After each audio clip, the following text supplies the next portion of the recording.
Shalom, selamat pagi bagi kita sekalian.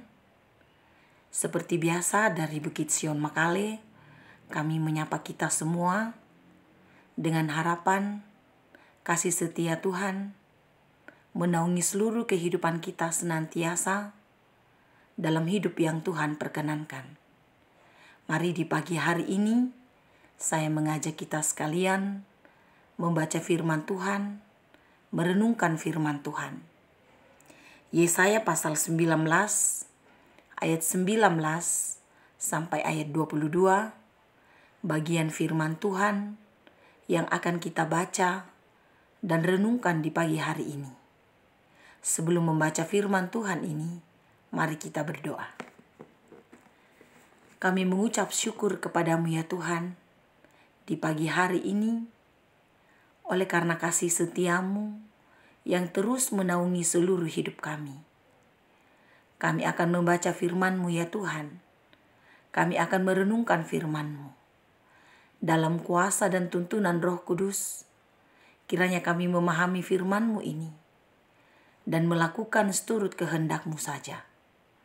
Layakkanlah kami semua ya Tuhan. Dan kiranya ampunilah segala dosa dan kesalahan kami. Kami berdoa kepadamu hanya di dalam nama Yesus Kristus, Tuhan dan Juru Selamat hidup kami. Amin. Firman Tuhan dari Yesaya pasal 19, ayat 19 sampai ayat 22 berbunyi demikian. Pada waktu itu akan ada mezbah bagi Tuhan di tengah-tengah tanah Mesir dan tugu peringatan bagi Tuhan pada perbatasannya. Itu akan menjadi tanda kesaksian bagi Tuhan semesta alam di tanah Mesir. Apabila mereka berseru kepada Tuhan oleh karena orang-orang penindas, maka Ia akan mengirim seorang juru selamat kepada mereka yang akan berjuang dan akan melepaskan mereka. Tuhan akan menyatakan diri kepada orang Mesir, dan orang Mesir akan mengenal Tuhan pada waktu itu. Mereka akan beribadah dengan korban sembelihan dan korban sajian, dan mereka akan bernazar kepada Tuhan serta membayar nazar itu. Tuhan akan menghajar orang Mesir, akan menghajar dan menyembuhkan, dan mereka akan berbalik kepada Tuhan, dan Ia akan mengabulkan doa mereka serta menyembuhkan mereka. Amin. Firman Tuhan. Tema renungan kita, bertobatan. Mengutip Injil Lukas pasal 1 ayat 37 yang berbunyi, sebab bagi Tuhan tidak ada yang mustahil. Sebab bagi Tuhan tak ada yang mustahil. Bahwa tak ada satu apapun yang tidak akan terjadi jika Tuhan berkenan. Sejauh apapun setiap orang dari Tuhan, jika Tuhan berkenan, maka orang tersebut akan datang kepada Tuhan. Bangsa Mesir, kita tahu benar, adalah bangsa yang tegar tengkuk, menindas bangsa Israel, dan tidak mau taat serta mendengarkan Tuhan. Ketika Musa dan Harun datang kepada Raja Mesir, yaitu Firaun. Dapat kita bandingkan dalam Keluaran, mulai pasal 7 sampai dengan pasal 11. Bagaimana perjuangan Musa dan Harun ingin membawa keluar bangsa Israel dari tanah Mesir, agar bangsa Israel dapat beribadah kepada Tuhan. Namun karena kekerasan Raja Mesir, maka sangat sulit dan penuh perjuangan, hamba Tuhan Musa membawa bangsa Israel keluar dari tanah Mesir. Namun apakah yang tidak akan terjadi jika Tuhan berkenan? Dalam kuasa dan pemeliharaan Tuhan, maka bangsa Israel keluar dari tanah Mesir. Dalam bacaan ini kita menjumpai di Yesaya pasal 19 ayat 19 sampai ayat 22. Bagaimana kasih Tuhan dinyatakan bagi tanah Mesir.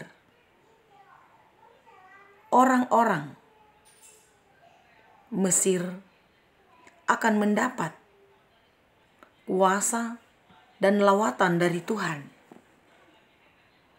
Tuhan akan menghampiri mereka. Tuhan akan menghajar mereka. Tuhan akan menyembuhkan. Sekeras apapun mereka tidak mau beribadah kepada Tuhan, namun dengan cara dan kasih Tuhan, bangsa Israel yang telah menang atas bangsa Mesir karena kuasa Tuhan, maka demikianlah bangsa Mesir akan berbalik kepada Tuhan. Tuhan pun akan mengabulkan semua doa dan menyembuhkan orang-orang Mesir.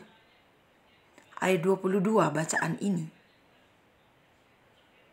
jelas sekali bagaimana kuasa Tuhan yang tidak terbatas itu untuk membawa semua orang percaya kepadanya, memperoleh keselamatan di dalamnya. Sehingga dengan keselamatan dari Tuhan, semua orang akan menikmati betapa kasih-Nya, betapa besar kuasa dan pemerintahan-Nya atas dunia ini. Kuasa dalam dunia ini tidak dapat menandingi kuasa dari Tuhan. Dan karena itu, sekeras apapun seseorang tidak mau datang kepada Tuhan,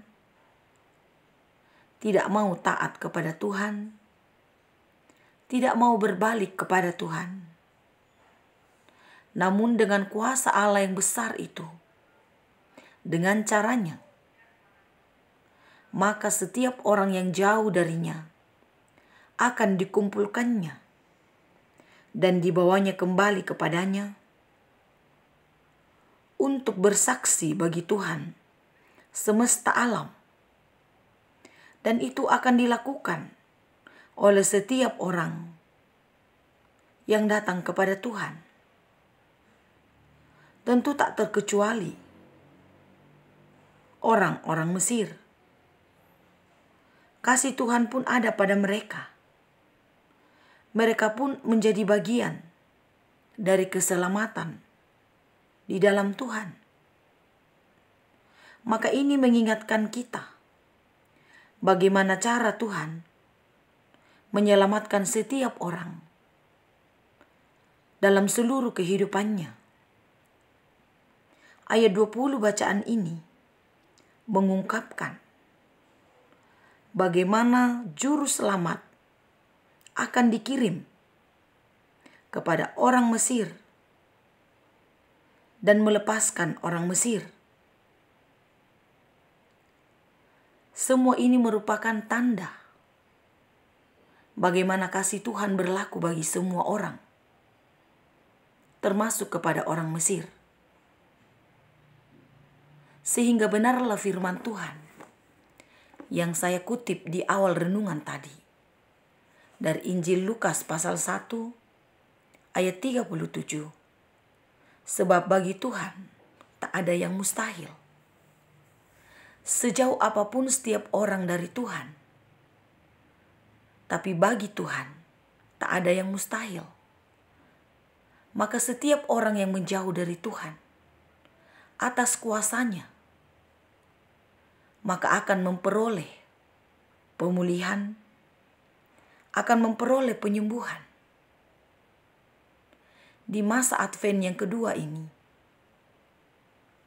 Kristus Yesus sebagai tanda perdamaian bagi dunia ini.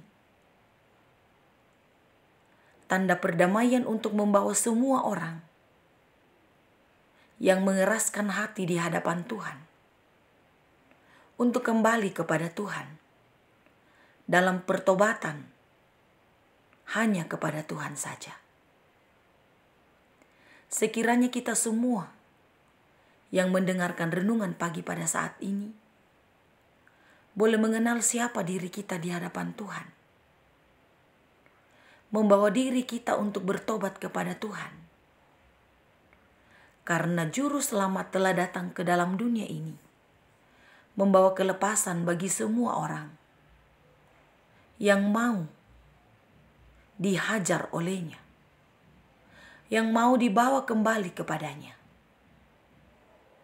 Karena kuasa Tuhan adalah kuasa yang melawat setiap orang menurut kehendaknya.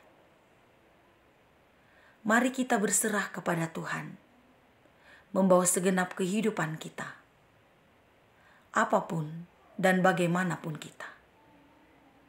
Kristus menyertai kita dalam seluruh kehidupan kita. Amin. Mari kita berdoa. Kasih dan kuasa-Mu ya Tuhan tentu menjadi kerinduan dalam seluruh kehidupan kami.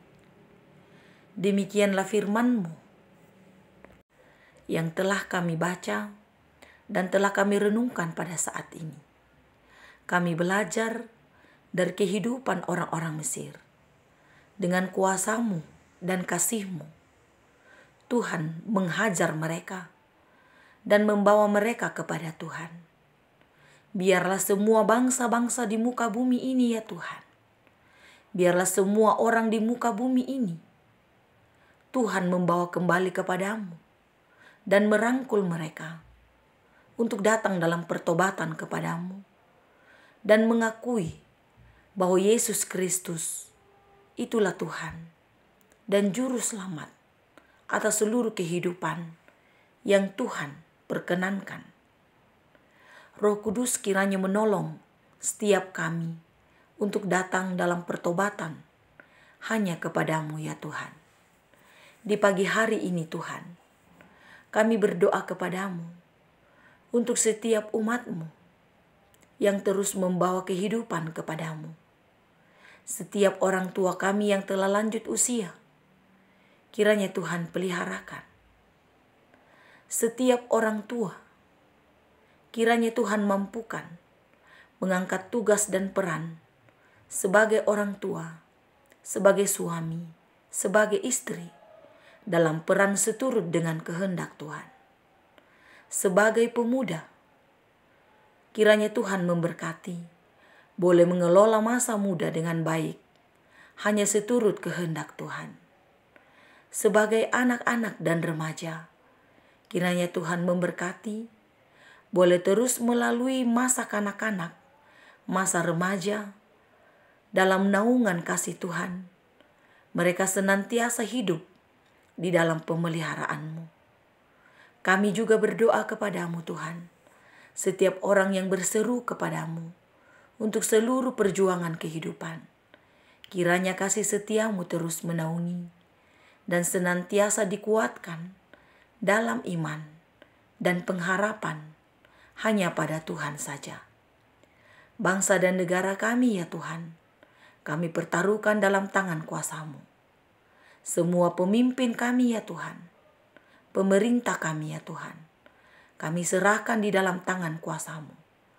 Kiranya kekuatan, hikmat, dan kemampuan dianugerahkan Tuhan, sehingga boleh terus memimpin kami ke jalan yang Tuhan kehendaki. Layakkanlah kami semua ya Tuhan, ampunilah segala dosa dan kesalahan kami. Kami berdoa kepadamu, hanya di dalam nama Yesus Kristus, Tuhan kami dan Juru Selamat kami yang hidup. Amin. Selamat menikmati Advent yang kedua Bapak Ibu, saudara-saudara dan anak-anak sekalian. Tuhan Yesus memberkati kita.